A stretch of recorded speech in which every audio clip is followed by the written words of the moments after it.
Shalom teman-teman, kembali lagi di YouTube channel Ivi Lewihana. Apa kabar teman-teman semuanya? Ivi harap semua dalam keadaan baik, sehat, serta dalam lindungan Tuhan kita Yesus Kristus.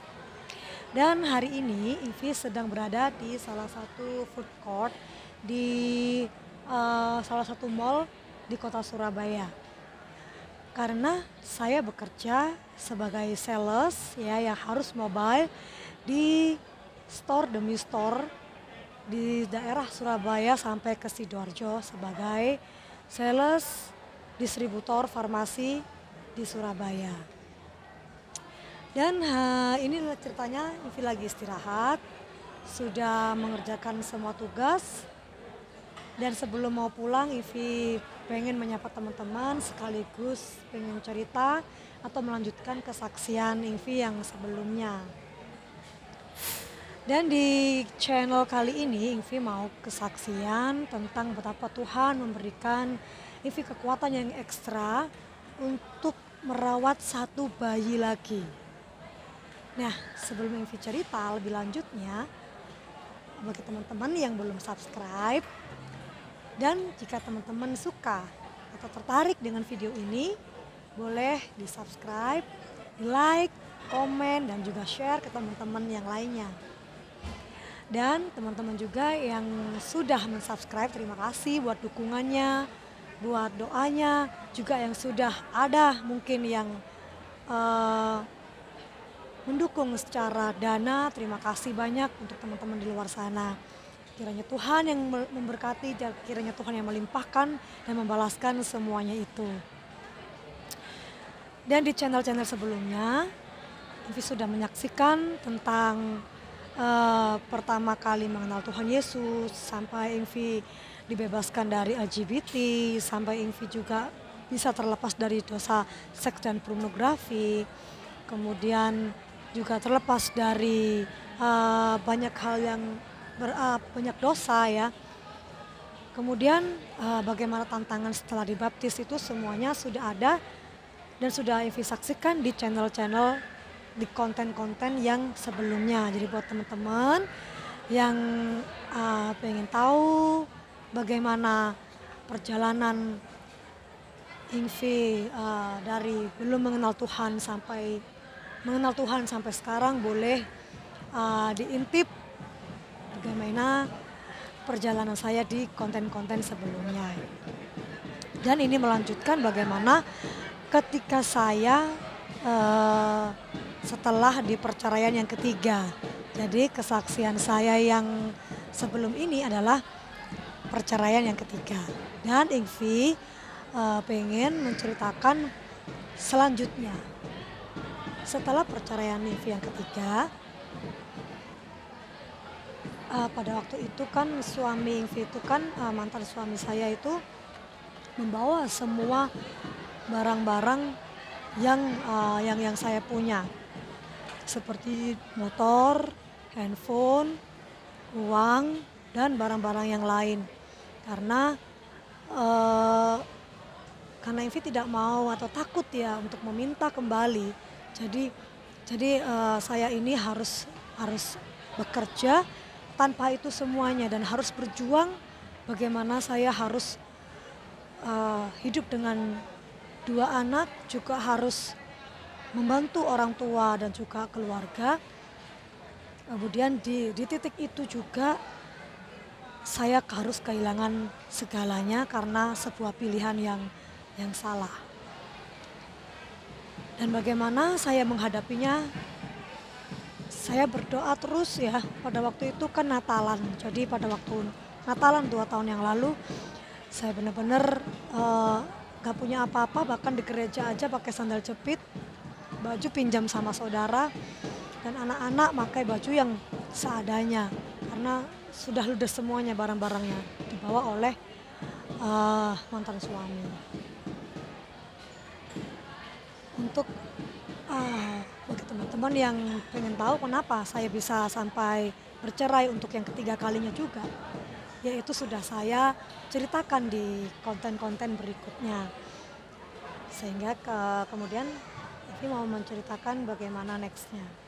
Jadi setelah itu Di saat yang sama pula, adik saya yang nomor 2 itu divonis sama dokter mengidap penyakit dalam yang tidak bisa disembuhkan.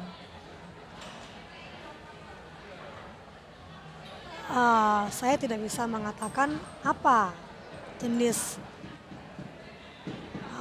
penyakitnya, tetapi bahwa penyakit ini adalah serius dan ternyata penyakit adik saya ini sebenarnya sudah dialami lama sebelum ini, tetapi adik saya tidak mengetahui sehingga penyakitnya itu sudah parah. Di saat saya sendiri tidak memiliki apa-apa dan adik saya divonis, ya, adik saya juga tidak bekerja dan memiliki anak. Kemudian karena saya adalah seorang kakak yang saya nggak tega benar-benar, karena pada waktu itu yang awalnya berat badan adik saya mencapai 60 lebih, itu bisa langsung drop menjadi 29. Kemudian ketika dokter sudah melakukan semua observasinya, dan adik saya akhirnya harus dirawat karena kondisi sudah sangat drop, pasti adik saya terguncang. Dan dokter juga sudah memvonis bahwa adik saya ini akan meninggal dunia karena semua organ-organnya ini sudah melemah parah gitu. Tetapi saya berdoa kepada Tuhan supaya adik saya ini bisa diselamatkan, bisa bertahan hidup. Mungkin penyakitnya tidak bisa disembuhkan, tapi mungkin adik saya ini bisa bertahan hidup hingga anaknya sudah besar. Pada waktu itu adik saya itu belum memiliki BPJS juga, sehingga semuanya itu dibayar umum, mulai dari segala tes itu. Dan bagaimana saya ini harus melihat keadaan itu kan nggak tega. Jadi akhirnya saya mengambil keputusan untuk berhutang. Saya berhutang dari A, B, C sampai saya hutang online juga. Karena saya benar-benar gak tega dengan keadaan adik saya ini. Kemudian adik saya terus saya rawat. Adik saya bisa bertahan hidup sampai saat ini. Berat badannya juga mulai naik. Wajahnya juga sudah mulai segar. Kemudian karena suami adik saya ini akhirnya meninggal dunia. Dan kemudian adik saya ini ikut sama saya, artinya saya kan sudah single parent, memiliki 2 anak. Dan adik saya ini nggak punya siapa-siapa lagi, akhirnya adik saya ini ikut bersama dengan saya dan anaknya. Jujur itu sangat berat sekali, tetapi saya nggak tega. Saya bingung gitu. Ya sudah, biar aja ikut saya, biar Tuhan yang mengatur semuanya. Dan akhirnya utang saya ini bertambah banyak karena saya juga harus menyekolahkan ponakan saya. Ketika 2 tahun sudah berlalu, adik saya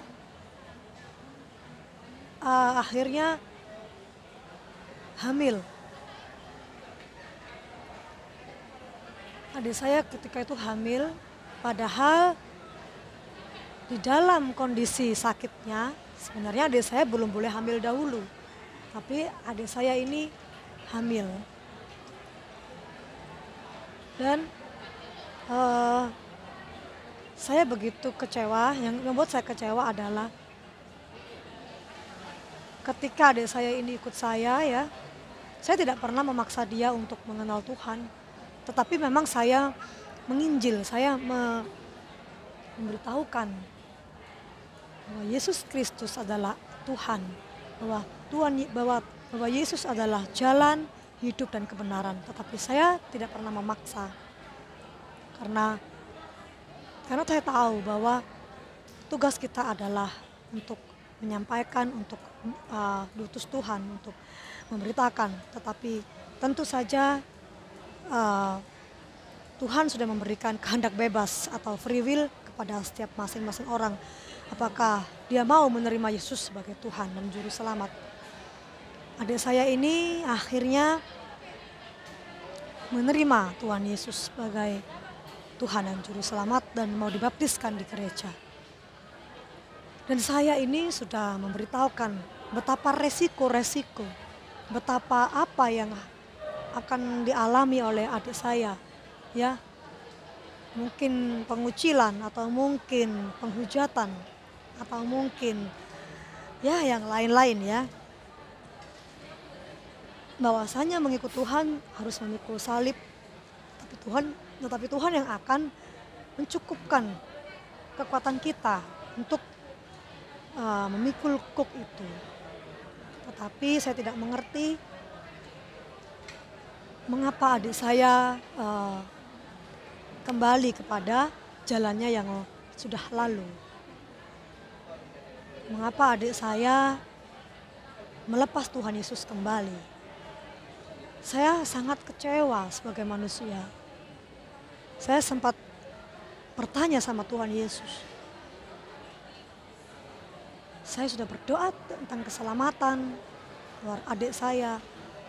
Dan saya senang sekali adik saya boleh mengenal Tuhan dan dibaptis, tetapi mengapa pada akhirnya dia kembali lagi ke kehidupan dan jalannya yang lama. Dan kehamilannya sudah semakin besar. Saya sudah menginjil dia lagi, mengingatkan dia lagi bahwa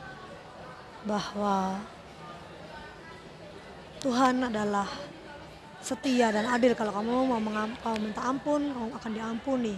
Kembali kepada Yesus. Tetapi dia hanya meresponi iya saja. Tetapi memang dia sudah tidak mau lagi mengikut Tuhan. Dan ketika melahirkan tepat pada tanggal 1 Januari kemarin, adik saya ini kan tahun baruan. Jadi pada waktu di konten saya yang sebelumnya itu, yang perceraian yang ketiga, itu kan pada waktu itu kan saya merekamnya kan pada waktu malam tahun baru ya. Nah, setelah saya merekam video itu, saya tidur. Saya tidur menjaga anaknya dia dan menjaga anak saya tidur. Pagi harinya kan dia nggak pulang, ceritanya dia ini kan tahun baruan sama temannya gitu. Pada waktu pulang saya kaget sekali karena dia tiba-tiba teriak-teriak, Mbak Ivi, tolong saya sudah mau melahirkan, sudah keluar darah. Saya berdiri ya, karena kalau melahirkan normal kan ada istilah pembukaan 1, 2 sampai 9. Ya, saya lupa sampai berapa ya, pokoknya kan pembukaan gitu ya. Nah, saya nggak tahu ini sudah pembukaan berapa karena dia sudah keluar darah. Dan itu waktu itu sudah pukul kira-kira jam 6 lah, jam 6 pagi. Nah, itu saya cari mobil online kayak Gojek online gitu ya, yang mobil gitu ya. Itu saya cari itu nggak dapat teman-teman. Karena kan habis tahun baru gitu. Lama nggak dapat, sedangkan dia tuh sudah benar-benar sudah keluar darah dan sudah kalau orang Jawa bilangnya tuh ngosek berputar-putar gitu loh, bergulung-gulung karena saking sakitnya. Saya takut ini kalau melahirkan gimana. Nah, sedangkan orang tua saya kan jauh gitu ya, yang satunya di Sidoarjo, yang satunya di Malang gitu. Dan adik saya dari dulu memang kalau sakit kan memang saya kan yang membiayai juga, yang merawat juga gitu. Meskipun saya kecewa sama dia ya. Mengapa saya kecewa? Saya sampai sekarang hutang saya pun belum lunas supaya dia sembuh. Tetapi dia malah mengkhianati saya. Malah dia hamil dan juga dia tetap kembali kepada jalannya yang lama. Bagi saya itu suatu pengkhianatan dan saya nggak bisa berbuat apapun. Mau nggak mau saya tetap harus melunasi hutang saya. Tapi bagaimanapun itu, saya tetap tidak tega melihat adik saya itu kesakitan waktu melahirkan. Saya langsung bawa dia naik motor, dia saya gonceng naik motor. Dia menggeliat gitu. Saya, aduh Tuhan, tolong saya. Kalau misalkan dia melahirkan di jalan mah mungkin saya pingsan itu. Terus dia bilang gini, "Mbak, tolong bentar aja, sentuh perutku, pegang perutku." Tuh, ya udah, langsung saya bilang dalam perutnya itu, "Ah, Tuhan Yesus, di dalam nama Tuhan Yesus, tenang dulu ya nak, di dalam nama Yesus tenang dulu." Karena saya tidak berani berdoa di dalam nama Tuhan Yesus jangan sakit gitu. Karena kalau orang melahirkan kan harus sakit gitu. Nah semakin mau sakit, semakin mau melahirkan dia kan akan semakin sakit lah. Kalau saya doakan dia nggak sakit kan nanti nggak jadi lahir. Dan sebelum dia melahirkan dan sebelum dia pembukaan pun pernah Tuhan itu menyuruh saya untuk memeluk dia, untuk berdoa gitu ya. Bahwasanya saya berdoa bahwa kelahirannya ini lancar, beserta juga dananya lancar. Ah, karena memang adik saya ini kan tidak menikah ya, jadi tidak ada yang mendanai, tidak ada yang membiayai. Jadi saya peluk dia, saya berdoa bahwa Tuhan mengampuni engkau, dananya lancar dan biarlah anak ini bisa membawa dia ke dalam jalan pertobatan kepada Tuhan Yesus. Saya berdoa demikian dan dia amin gitu. Jadi pada yang dia minta tolong ini untuk mengusap perutnya ya, itu adalah doa saya yang kedua untuk anak ini. Saya bilang dalam nama Yesus, tenanglah sebentar nak. Lalu, saya berangkat itu saya kenceng mungkin kalau dari rumah saya ke rumah sakit karena dia kan sakit ya, ada sakit penyakit dalam yang divonis dokter itu sehingga apapun penyakitnya dan melahirkan pun harus di rumah sakit itu. Karena yang mengetahui riwayatnya dan hanya di situ alat yang lengkap.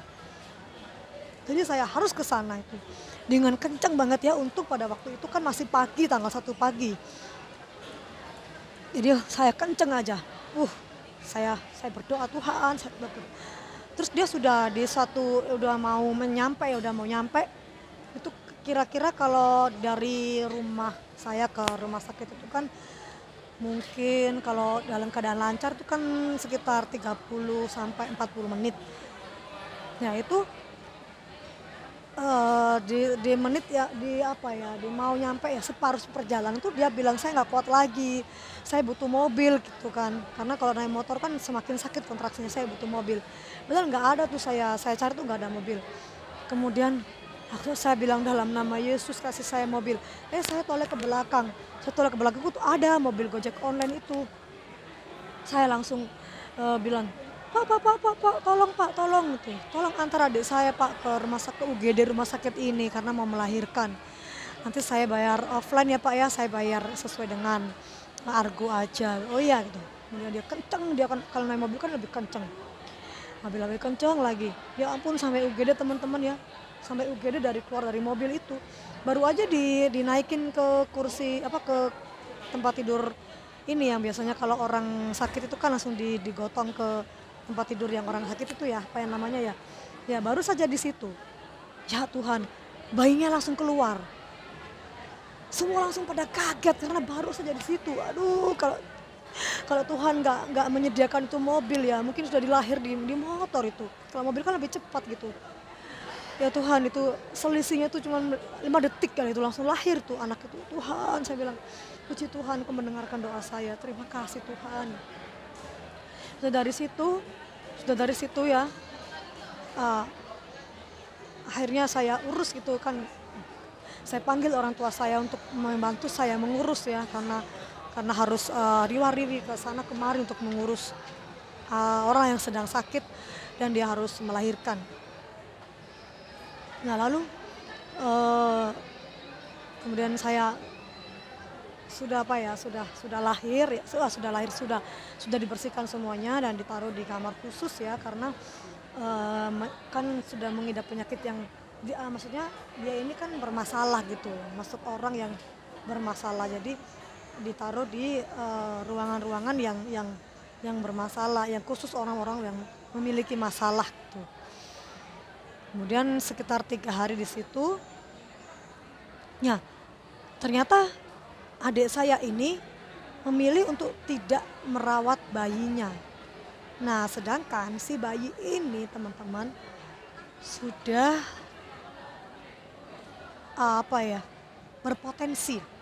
sudah berpotensi untuk tertular dari sakitnya adik saya ini. Sehingga ketika adik saya tidak bisa merawat bayi ini, kami tidak bisa memberikan atau mengadopsikan kepada orang lain. Karena kalau si bayi ini kan sakit, berpotensi sakit juga, sehingga dokternya, rumah sakitnya harus yang khusus itu di situ. Dan itu juga memerlukan uang yang tidak sedikit, teman-teman. Saya bingung ketika adik saya memilih untuk tidak merawat bayinya. Jadi akhirnya saya lah yang mengadopsi bayi itu, saudara. Padahal hutang-hutang saya pun belum lunas, teman-teman. Dan saya juga menghidupi 2 anak. Itu juga sudah sangat berat, teman-teman. Tetapi saya nggak ngerti apakah keputusan ini benar atau salah ketika saya mengadopsi bayi ini. Karena bagaimanapun ketika saya melihat bayinya itu, bayinya perempuan ya teman-teman, itu saya nggak tega gitu ya.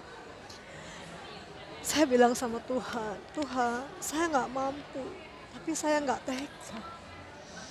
Tapi Tuhan memberikan saya damai sejahtera waktu itu. Bahkan Tuhan memberikan sebuah nama di hati saya, yaitu Lydia. Saya mengingat cerita di Alkitab. Lydia adalah seorang penjual kain lenan ungu yang dipakai oleh keturunan raja-raja. Dan Lydia ini takut akan Tuhan dan dia menyediakan rumah bagi murid-murid Tuhan. Nama yang indah. Kemudian saya menamai dia Lydia Magdalena. Ya, ketika sudah akhirnya kan mendadak ya, saya langsung ambil itu bayi, bawa pulang ke rumah saya. Saya bingung, saya nggak punya peralatan bayi. Ya. Uang juga sangat pas-pasan, sebenarnya itu uang untuk bayar kos. Tapi saya pakai untuk membeli peralatan bayi.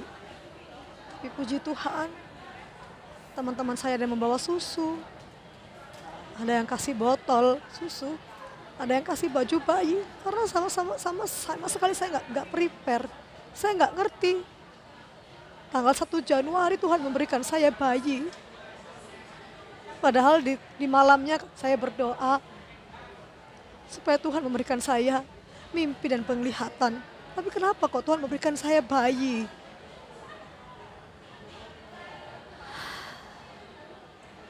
Itu sangat berat bagi hidup saya, teman-teman. Tapi saya menguatkan kepercayaan saya kepada Tuhan. Saya menguatkan hati saya. Saya terus mengingat firman Tuhan. Kuatkan dan teguhkanlah hatimu. Saya terus mengingat apa yang dikatakan Tuhan. Bukan apa keadaan saya, tapi apa yang dikatakan Tuhan. Puji Tuhan. Setiap hari ada saja uang masuk di ATM saya. Buat teman-teman mungkin dari teman-teman lah yang mentransfer. Saya berterima kasih ya. Berapapun yang teman-teman donasikan kepada saya itu sangat berarti. Sebab saya sekarang sudah memiliki tiga anak. Dan itu jujur kalau menurut keadaan saya takut, teman-teman. Saya takut. Apakah saya mampu, apakah saya bisa? Tapi saya nggak punya pilihan lain. Ketika semua orang nggak mau adopsi, ketika mengerti penyakit anak ini. Dan dia harus tetap kontrol 1 minggu 2 kali. Dan harus minum obat dari 0 hari. Bayangkan, anak bayi langsung diminumin obat 1 hari 2 kali. Dan teman-teman saya minta doanya. Selama 1 bulan ini, dokter melihat nanti apakah bayi ini tertular secara positif atau negatifnya dari ibunya. Itu bisa dites bulan depan. Jadi bulan depan saya harus tes darah anak ini. Jika anak ini tertular ibunya, maka dia harus minum obat seumur hidup. Tetapi jika tidak tertular, maka anak ini akan bebas dari sakit penyakit itu. Saya berdoa kepada Tuhan agar Tuhan memberikan mujizat kepada bayi ini. Sebab bayi ini yang tidak diinginkan oleh orang tuanya tetap berharga di mata Tuhan. Dan ketika bayi ini adalah jiwa yang harus saya kenalkan kepada Tuhan Yesus. Saya juga mohon bantuan doa buat pada teman-teman supaya saya kuat membimbing jiwa ini untuk mengenal Tuhan Yesus sebagai Tuhan yang benar dan juru selamat dunia.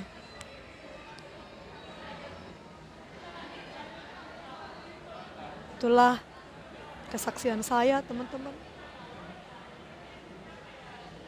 Bagi teman-teman yang ingin mendukung donasi untuk bayi ini, bukan untuk saya teman-teman, untuk bayi ini. Nanti kalau saya di rumah, saya kesaksian berikutnya, saya akan menunjukkan bayi saya ini di video supaya teman-teman kenal juga sama anak saya yang ketiga ini. Dan saya berterima kasih buat teman-teman juga yang sudah subscribe saya, sehingga belum 2 bulan ya subscribe saya sudah banyak. Itu semua karena Tuhan Yesus dan karena buat teman-teman juga. Jadi YouTube channel saya ini memang saya khususkan untuk melayani Tuhan dalam bentuk kesaksian, supaya setiap orang di luar sana yang mendengar kesaksian saya bisa dikuatkan, bisa terus mengenal Tuhan, bisa terus mendapat berkat damai sejahtera dari Tuhan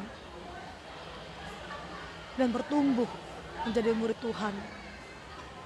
Karena yang saya bisa hanyalah bersaksi, tetapi saya mau menyaksikan kebaikan Tuhan dalam hidup saya. Meskipun Tuhan